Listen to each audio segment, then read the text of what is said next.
Na mtazamaji, tukisalia katika masuala ya siasa ni kwamba Rais William Ruto ameahidi kuimarisha usambazaji wa dawa katika hospitali kote nchini, akikiri kuwepo na changamoto za wagonjwa kuelezwa wazi kuwa hakuna dawa katika vituo vya afya wanapotafuta tiba. Akizungumza katika kanisa la AIC Loglogo, kaunti ya Marsabit, kiongozi wa nchi amewasihi viongozi na kuhakikishia vifaa vya tiba havikwami bali vinatoka katika hifadhi za mamlaka za kusambaza dawa KEMSA ili kuimarisha utoaji huduma hospitalini. Rais amesema haya alipoungana na washirika wa AIC Loglogo na kuadhimisha miaka 60 tangu kuasisiwa kwa kanisa hilo kule Marsabit.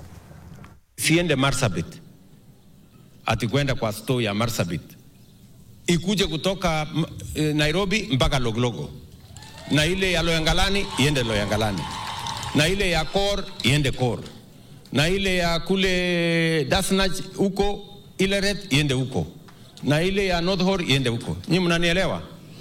Kwa sababu shida ni kwamba tulikuwa dawa inaletwa inaingia kwa store hapo town, inakaa hapo mwezi moja, wananchi wanahangaika huko wakingojea.